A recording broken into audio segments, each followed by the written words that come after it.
E aí pessoal, beleza? Eu sou Carlos Kanashiro, esse é o canal do Canas. E existe uma ideia muito comum no meio do treino físico de que quanto mais exercícios você fizer durante o cutting, maior será a sua capacidade de preservar massa muscular enquanto você queima gorduras. Por isso, muitas pessoas aumentam drasticamente o volume aeróbico e chegam a realizar de 2 a 3 sessões por dia e substituem parte do treino pesado por métodos metabólicos, como drop sets, trip set, entre outros. Mas será que essa estratégia realmente preserva mais massa muscular? Ou será que em alguns casos ela pode até aumentar o risco de perda de massa muscular? Para eu responder essa pergunta, a gente precisa entender uma questão fundamental em fisiologia. O que faz o organismo decidir preservar mais massa muscular durante um déficit calórico? Porque durante o cutting, o organismo não decide manter massa muscular porque você treina mais.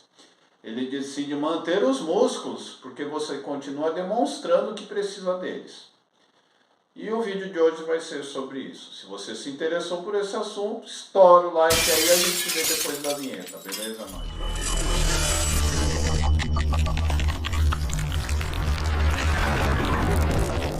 O que acontece com o organismo durante o cutting? Quando entramos em déficit calórico, o organismo entende que existe menor disponibilidade de energia. Do ponto de vista evolutivo, isso representa um possível período de escassez. A partir desse momento, diversas adaptações começam a ocorrer, como redução do gasto energético total, alterações hormonais, redução da disponibilidade energética para a recuperação e maior tendência à conservação de energia. E aqui surge um problema importante. O músculo é um tecido metabolicamente caro, ele consome energia para ser mantido.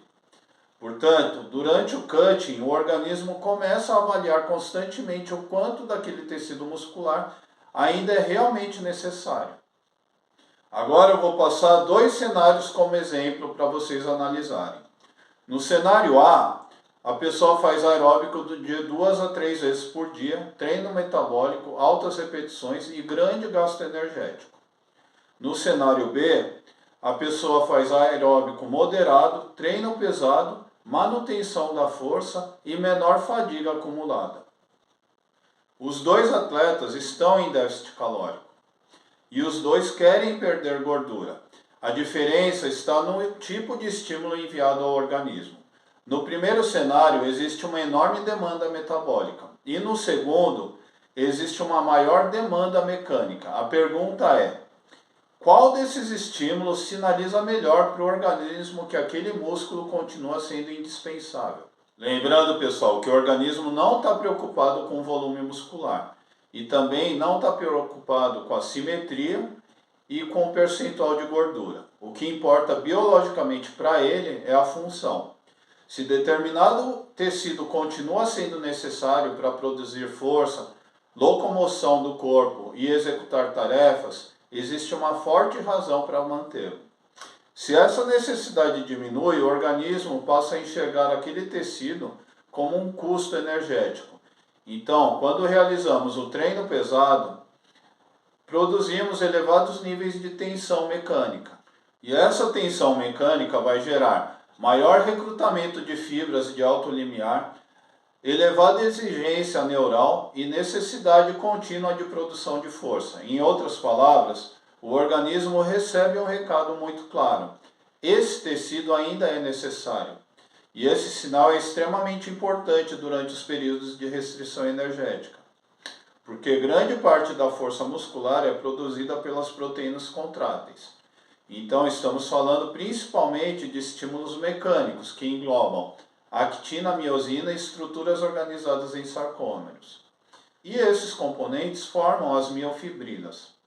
Quando o treinamento continua exigindo altos níveis de força, existe uma forte pressão fisiológica para ele preservar essas estruturas. Por isso, o atleta que mantém força durante a fase de cutting frequentemente preserva mais a sua massa muscular.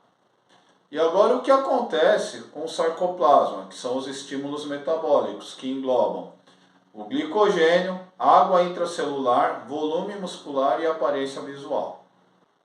Durante o cutting, ocorre uma redução progressiva dos estoques de glicogênio.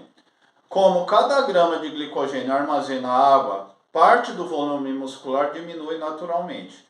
Por isso, muitos atletas relatam o quê?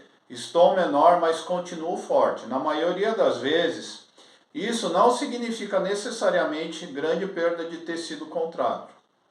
Significa redução do glicogênio e da água intracelular.